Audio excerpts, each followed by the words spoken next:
नमस्कार, India voice देख रहे हैं आप। मैं हूं आपके साथ दीक्षा चौधरी। बुलेटिन की शुरुआत करते हैं अहम जानकारी के साथ। दिल्ली से बड़ी खबर सामने आ रही है। दिल्ली में बाढ़ का खतरा तेजी से बढ़ रहा है।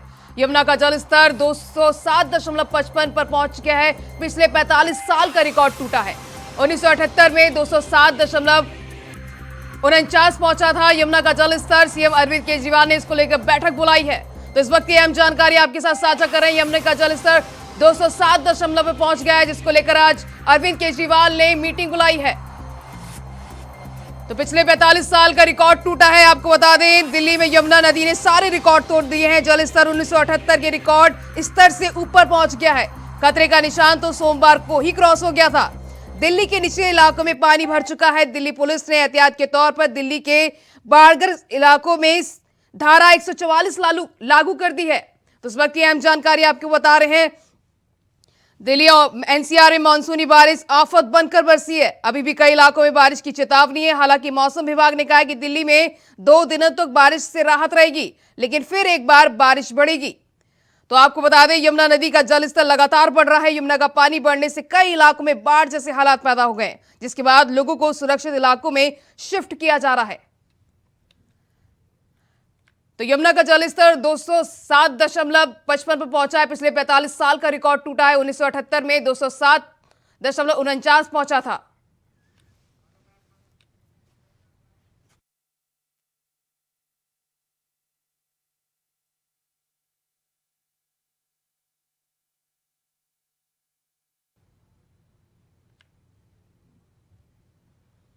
तो वहीं इस खबर पर ज्यादा जानकारी के लिए हमारे साथ स्वीटी दीक्षित, हमारी सहयोगी, न्यूज रूम से लाइव जुड़ चुकी हैं। स्वीटी, यमुना का जलस्तर ने 45 साल का रिकॉर्ड तोड़ दिया है।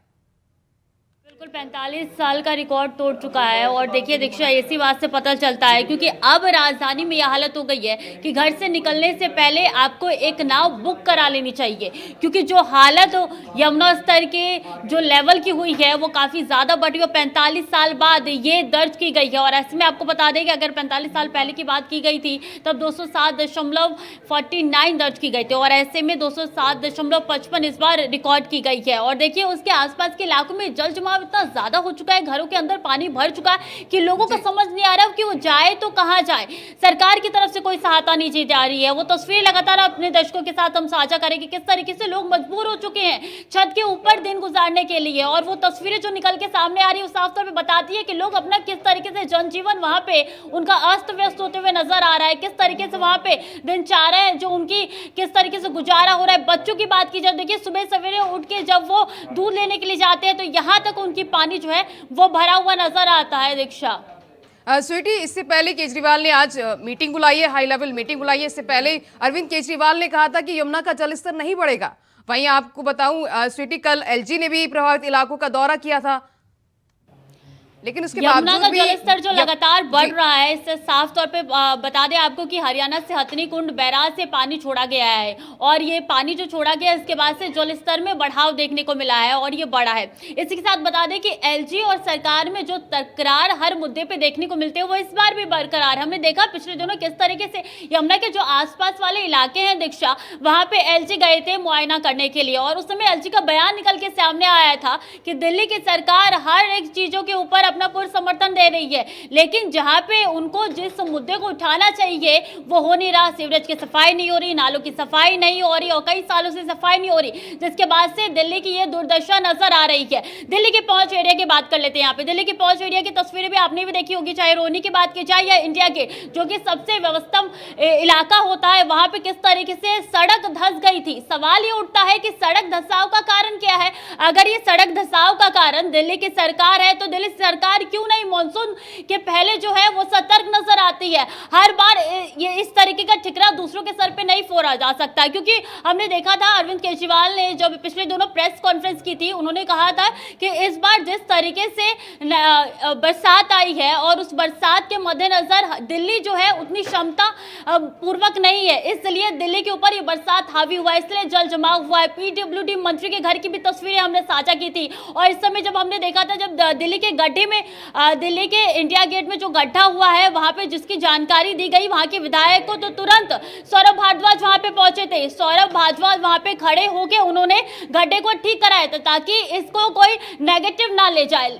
तैयारी अगर पहले से होती तो इतना इसके ऊपर से मरम्मत पट्टी नहीं करनी पड़ती। दीक्षा स्वीटी, यमुनानगर को लेकर राजनीति भी हो रही है। फिलहाल इस राजनीति के बीच लोगों को परेशानी का सामना करना पड़ा है। वहां पे यमुना के आसपास के जो इलाके में रहने वाले लोग हैं, वहां की बिजली पानी की बिजली काट दी गई है, तो लोगों को खासी दिक्कतों का सामना करना पड़ा है। वहीं बीजेपी भी लगातार इसको लेकर दिल्ली सरकार पर हमलावर है। जी बिल्कुल, बीजेपी लगातार हमलावर है। बीजेपी साफ तौर पे कह रही है कि नगर निगम आपका है, शैली ओबराय आपकी है, तो उनकी तरफ से क्यों नहीं साफ सफाई की जा रही है? क्यों नहीं पहले से ये देखा गया कि आखिर नाले कितने साफ है? क्योंकि जाहिर सी बात है, जब नाले में जमाव होता है, जब वो मलबा नालों में जाके गिरता है, इसकी वजह से पानी का ठहराव होता है और जल जमाव की स्थिति पैदा होती है। वही स्थिति राजधानी में देखने को मिल रही है और राजधानी का इस बार इतना बुरा हाल है कि इस बार चाहे एलजी की बात की जाए, चाहे बीजेपी की बात की जाए, हर कोई कटाक्ष कर रहा है साफ साफ और कह रहा है कि अगर ये स्थिति पहले से इस स्थिति को देखते हुए पहले से तैयारी की जाती तो आज ये स्थिति राजधानी में पैदा नहीं होती। अब देखना होगा कि जो प्रेस कॉन्फ्रेंस और आगे होने वाली है उसमें क्या कुछ दलील दी जाती है, क्योंकि आने वाले 2 दिन ऐसे माने जा रहे हैं कि और भी ज्यादा बारिश हो सकती है। ऐसे में और तस्वीर कितनी भयानक होगी राजधानी की 2 दिनों में पता चल जाएगा। दीक्षा तो स्वीटी, इससे देखा जा सकता है कि खतरा अभी टला नहीं है। जी बिल्कुल, खतरे की बात की जाए तो देखिए अभी जल जमाव हो चुका है। अगर बात की जाए जैसे दूसरे राज्यों में कई ऐसी मौत की खबरें निकल के आई है, राजधानी में अभी फिलहाल ऐसी कोई मौत की खबर निकल के सामने नहीं आई है, लेकिन जल जमाव इसको नजरअंदाज नहीं किया जा सकता। काफी ज्यादा है, लोगों को काफी दिक्कतों का सामना करना पड़ रहा है, लोगों के घरों में पानी घुस गया है और स्थिति ये हो गई है कि लोगों को अपना घर छोड़ के कहीं और गुजारा बसारा करना पड़ रहा है। ऐसे में जानकारी निकल के सामने आई है कि कई ऐसे राहत शिविर बना दिए गए हैं जिसमें रजिस्ट्रेशन का दौर अभी भी जारी है। लेकिन सवाल एक है कि जो इंसान अपने खून पसीने की कमाई से अपने एक एक पैसे से घर बनाता है, वो घर को वो छोड़ के वो क्यों जाए और उसका गुजारा बत्ता कैसे होगा? सिर्फ एक कारण है, जल जमाव की वजह से सिर्फ यहां से उठ के जाना पड़ता है। सरकार की लापरवाही साफ तौर पे देखी जा रही है। तो सरकार की लापरवाही पर सवाल खड़े हो रहे हैं। तमाम जानकारी साझा करने के स्वीटी, आपका बहुत बहुत शुक्रिया। तो आपको बता दें, यमुना का जलस्तर बढ़ने से लोगों को परेशानी का सामना करना पड़ रहा है।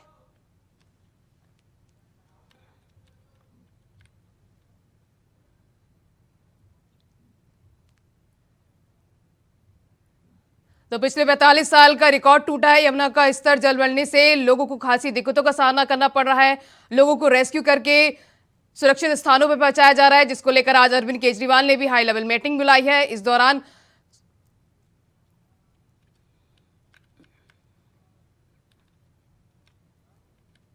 बढ़ते हैं अगली खबर की ओर। मध्य प्रदेश विधानसभा के मानसून सत्र के दूसरे दिन भी सदन में जमकर हंगामा हुआ। आदिवासी उत्पीड़न, महंगाई, भ्रष्टाचार, बेरोजगारी जैसे मुद्दों पर विपक्षी विधायकों ने सुबह सदन में कार्रवाई शुरू होते ही हंगामा शुरू कर दिया। बार बार हंगामे की स्थिति को देखते हुए विधानसभा अध्यक्ष ने दोपहर बाद सदन की कार्रवाई अनिश्चितकाल के लिए स्थगित करने की घोषणा कर दी। इसके साथ ही 5 दिन का मानसून सत्र महज 2 दिन में ही खत्म हो गया। बता दें कि 11 जुलाई से 15 जुलाई तक 5 दिन सत्र चलना था, वहीं 2 दिन में ही इसे खत्म कर दिया गया। वहीं बता दें कि इन 2 दिनों में भी सत्र 4 घंटे ठीक से नहीं चलता। विपक्ष के भारी हंगामे के बीच दोनों दिन 2-2 घंटे का सदन चला। वहीं सत्र स्थगित होने पर पूर्व मंत्री सज्जन सिंह वर्मा ने क्या कुछ कहा, आइए सुनाते हैं।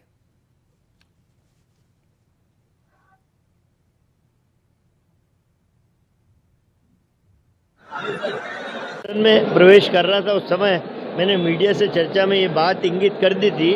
हमें खबर लग गई थी कि बीजेपी ने षड्यंत्र कर लिया है। स्पीकर के साथ बैठ के संसदीय कार्य मंत्री उनकी टीम ने ये तय कर लिया था कि ना हम सीधी कांड पे कोई चर्चा कराएंगे, ना सतपुड़ा पे कोई चर्चा कराएंगे, ना महाकाल लोक के भ्रष्टाचार पे। इसलिए हंगामा कराओ, इनकी एक भी बात मत सुनो और ताकि बजट इसी में हो। मैं बोल रहा हूँ कि मैंने स्थगन प्रस्ताव मेरे नाम से दिया, नियम 139 में मैंने लिखित में दिया, ध्यान आकर्षण दिया। अरे भाई किसी रूप में तो चर्चा कराओ।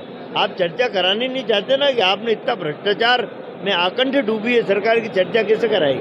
पुराने मुद्दे कैसे हो गए?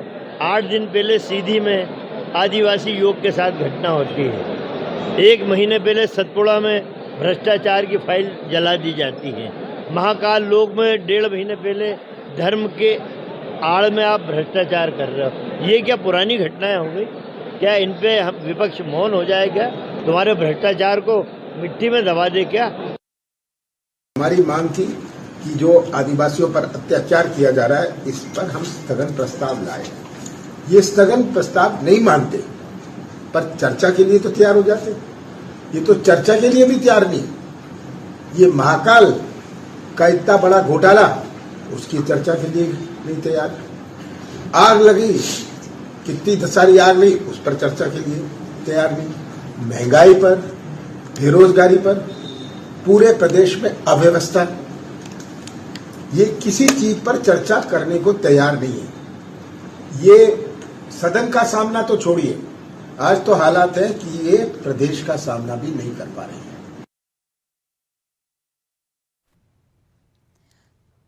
तो मध्य प्रदेश विधानसभा का मानसून सत्र अनिश्चितकाल के लिए स्थगित कर दिया गया है। 11 जुलाई से 15 जुलाई तक 5 दिन सत्र चलना था, लेकिन 2 दिन में ही इसे खत्म कर दिया गया।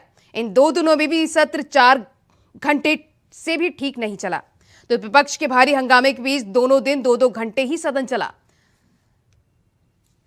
तो वहीं आपको बता दें, इस सत्र के दूसरे दिन अनुपूरक बजट पेश हुआ। भारी हंगामे के बीच वित्त मंत्री जगदीश देवड़ा ने 26,816 करोड़ 63,87,000 रुपए का अनुपूरक बजट पेश किया। तो मध्य प्रदेश विधानसभा का मानसून सत्र अनिश्चितकाल के लिए स्थगित कर दिया गया है। 11 जुलाई से 15 जुलाई तक 5 दिन सत्र चलना था, लेकिन 2 दिन में ही इसे खत्म कर दिया गया। इन 2 दिनों में भी सत्र 4 घंटे ठीक से नहीं चल पाया। विपक्ष के भारी हंगामे के बीच दोनों दिन 2 घंटे ही सदन चला।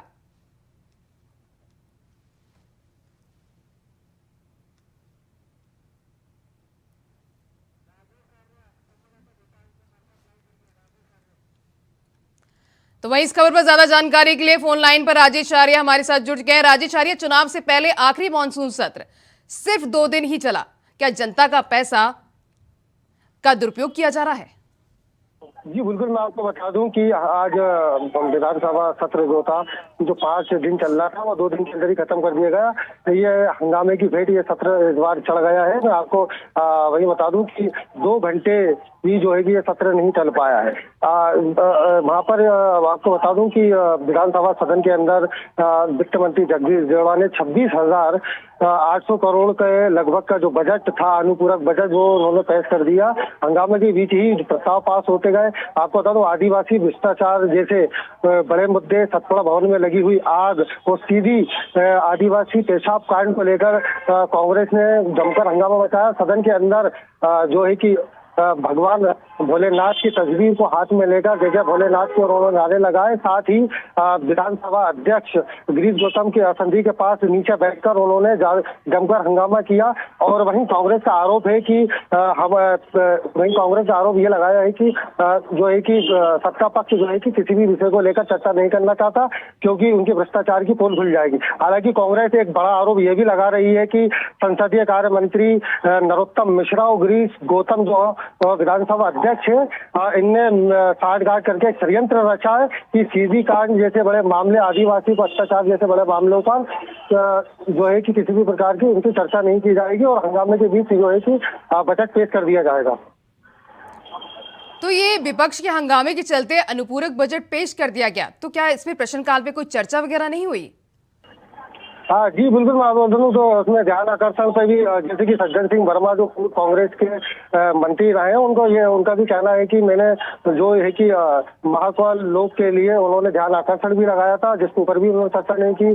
साथ में स्थगन प्रस्ताव भी उन्होंने अपने नाम से दिया था और उसको स्वीकृति नहीं दी गई है। तो कहीं ना कहीं जो है कि सत्ता पक्ष जो है कि चर्चा करने से बच रहा है। और उसमें उन्होंने ये भी आरोप लगाया कि इसमें जो विधानसभा अध्यक्ष है, उनकी मिलीजुली साठगांठ है, जिसके चलते विपक्ष की सुनवाई नहीं हो रही है, चर्चा नहीं हो रही है और आज सदन में वो खुलकर आवाज नहीं उठा पा रहा। जनता का जो पैसा है वो पानी की तरह बहाया जा रहा है, उसका दुरुपयोग किया जा रहा है, इस तरीके के आरोप विपक्ष ने लगाया। वही हम सत्ता पक्ष की बात करें तो सत्ता पक्ष का यह साफ तौर पर कहना है कि जिन मामलों के अंदर कार्रवाई हो चुकी है, उन मामलों को लेकर कांग्रेस लगातार हंगामा मचा रही है और वो कांग्रेस जो है कि वो चर्चा करना ही नहीं चाहती है। तमाम जानकारी साझा करने के लिए आपका बहुत बहुत शुक्रिया।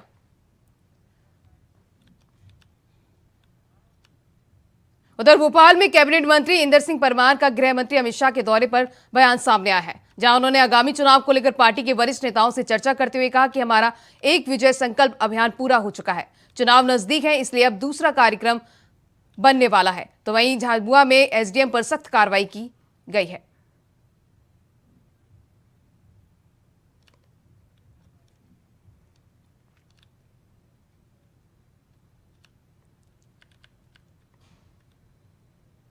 उधर मुख्यमंत्री योगी आदित्यनाथ बुधवार को मिशन निरामया को लेकर आयोजित कार्यक्रम में शामिल हुए। इस मौके पर जनपद के शामली में निजी मेडिकल कॉलेजों की स्थापना के लिए एमओयू पर हस्ताक्षर किए गए। इस दौरान उन्होंने क्या कुछ कहा, आपको सुनाते हैं। उत्तर प्रदेश सरकार ने पिछले 6 वर्षों के दौरान स्वास्थ्य और चिकित्सा शिक्षा के क्षेत्र में जो व्यापक परिवर्तन किए हैं, उस परिवर्तन की कड़ी में आज एक नई उपलब्धि हमारे साथ जुड़ी है, जब मेडिकल एजुकेशन के 2 नए संस्थान स्थापित करने के लिए एमओयू यहां पर अभी संपन्न हुआ है। महत्वपूर्ण बात यह है कि ये 2 अलग अलग क्षेत्रों में, एक पूर्वी उत्तर प्रदेश के मऊ में और दूसरा पश्चिमी उत्तर प्रदेश के शामली में पीपीपी मोड पर नए मेडिकल कॉलेज स्थापित करने के लिए यह एमओयू सभी संपन्न हुआ है। मिशन निरामया के अंतर्गत जिस अभियान को हम लोगों ने गत वर्ष प्रारंभ किया था, आज वो देश की एक ब्रांड बनी हुई है।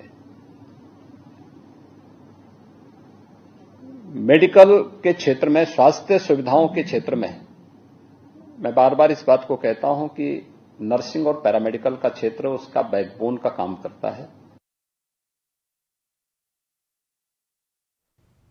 उधर अलीगढ़ में लगातार हो रही बारिश ने नगर निगम स्मार्ट सिटी की पोल खोलकर रख दी है। भारी बारिश के चलते जिले में बड़ा हादसा हो गया। 2 मंजिला मकान भरभरा कर गिर गया। हादसे में 3 बच्चे घायल हो गए, जिन्हें अस्पताल में भर्ती कराया गया है। वहीं 2 की हालत गंभीर बताई जा रही है।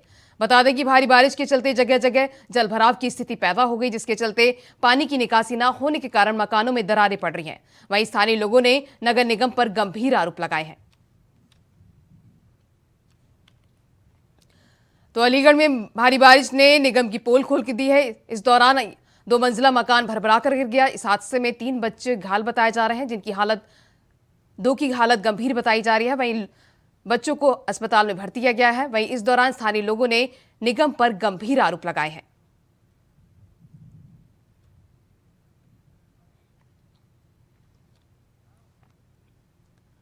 उधर रोहतक जींद बाईपास से हिसार रोड के 8 किलोमीटर के दायरे में एक कार ने 4 लोगों को रौंद डाला, जहां 8 साल के बच्चे समेत 3 की मौके पर ही मौत हो गई। आपको बता दें कि कार सवार ने टक्कर मारने के बाद 8 साल के बच्चे को 1.5 किलोमीटर तक घसीटता रहा। इतना ही नहीं, कार सवार ने बाइक पर जा रहे 2 दोस्तों को भी टक्कर मार दी। वहां हादसे के बाद करीब 1 घंटे तक दोनों तड़पते रहे। पुलिस एम्बुलेंस का इंतजार करते रहे, जिसके बाद दोनों की मौत हो गई।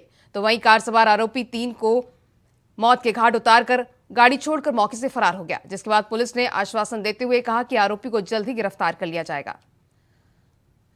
तो रोहतक में तेज रफ्तार का कहर देखने को मिला। एक कार ने 4 लोग को रौंद डाला। इस दौरान 8 साल के बच्चे समेत 3 लोग की मौके पर ही मौत हो गई। वहीं सूचना में पहुंची पुलिस आरोपी की तलाश में जुटी है। आरोपी मौके से ही गाड़ी छोड़कर फरार हो गया। इस दौरान आरोपी ने बच्चे को 1.5 किलोमीटर तक घसीटा। तो रोहतक से ये बड़ी घटना सामने आई है। आपको बता दें, तेज रफ्तार का कहर देखने को मिला है, जहां कार ने 4 लोगों को रौंद डाला, जिसके बाद आरोपी मौके से फरार हो गया। इस हादसे में 8 साल के बच्चे समेत 3 लोगों की दर्दनाक मौत हो गई। वहीं आरोपी ने इस दौरान बच्चे को 1.5 किलोमीटर तक घसीटा। सूचना पर पहुंची पुलिस ने आरोपी की तलाश में जुट गई है। वहीं आरोपी मौके से वारदात को अंजाम देकर मौके से फरार हो गया।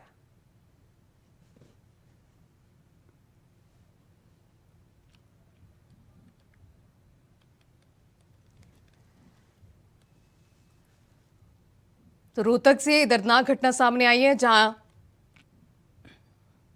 एक कार ने 4 लोगों को रौंद डाला। तेज रफ्तार कार का कहर देखने को मिला है रोहतक में। वहीं 8 साल के बच्चे समेत 3 लोगों की मौके पर ही मौत हो गई हादसे में। तो वहीं कार सवार आरोपी 3 को मौत के घाट उतारकर गाड़ी छोड़कर मौके से फरार हो गया, जिसके बाद पुलिस ने आश्वासन देते हुए आरोपी को जल्द गिरफ्तारी की बात कही है।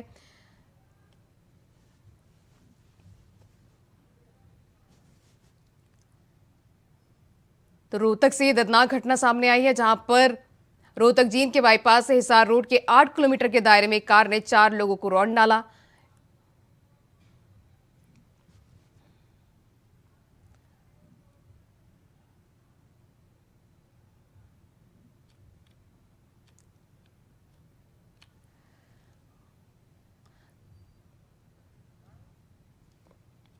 भोपाल में भारतीय जनता पार्टी प्रदेश कार्यालय में मंगलवार को गृहमंत्री अमित शाह ने पार्टी के प्रमुख कार्यकर्ताओं के साथ बैठक की।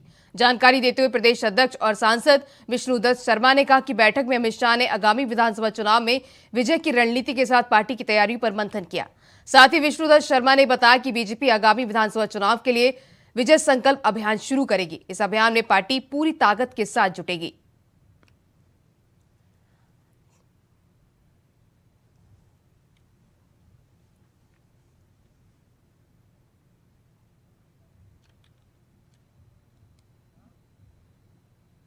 उधर हरियाणा में लगातार हो रही बारिश से जहां कई लोगों की जान चली गई, वहीं हथनीकुंड बैराज से कुछ लोग जान जोखिम में डालकर पानी के बीच से लकड़ी को पकड़ रहे हैं।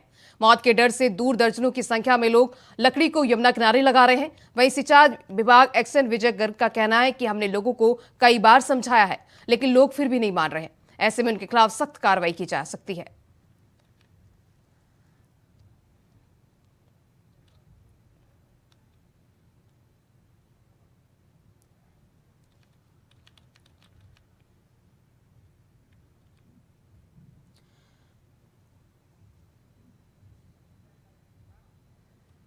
तो हरियाणा में लगातार हो रही बारिश से जहां कई लोगों की जान चली गई, वहीं हथनीकुंड बैराज से कुछ लोग जान जोखिम में डालकर पानी के बीच से लकड़ी को पकड़ रहे हैं। मौत के डर से दूर दर्जनों की संख्या में लोग लकड़ी को यमुना किनारे लगा रहे हैं। वहीं सिंचाई विभाग एक्सन विजय गर्ग का कहना है कि हमने कई लोगों को समझाया है, लेकिन लोग फिर भी नहीं मान रहे हैं। ऐसे में उनके खिलाफ सख्त कार्रवाई की जा सकती है। तो हरियाणा में बारिश ने हाहाकार मचाया हुआ है। यमुना के आसपास धारा 144 लागू है, लेकिन उसके बावजूद भी लोग जान जोखिम में डालकर लकड़ी साइड में लगा रहे हैं। तो हथनीकुंड बैराज से निकल रही लकड़ियों को साइड में लगा रहे हैं लोग।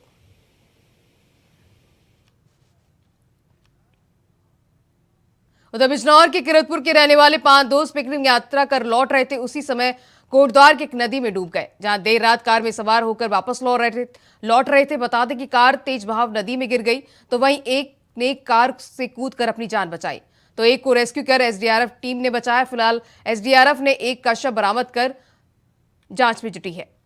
हादसा कोटद्वार से तिचेली रोड का हुआ है, जहां सभी लोग बिजनौर के किरतपुर इलाके के रहने वाले बताए जा रहे हैं। तो बिजनौर में दर्दनाक हादसा हुआ है, जहां नदी में 5 दोस्त डूब गए। पिकनिक मनाकर लौट रहे थे। कार सवार तेज बहाव से नदी में डूब गई कार, जिसके दौरान एसडीआरएफ ने रेस्क्यू कर लोगों को बाहर निकाला है। इस दौरान एक की मौत हो गई है, 2 को रेस्क्यू किया गया है, वहीं 2 की तलाश अभी तक जारी है।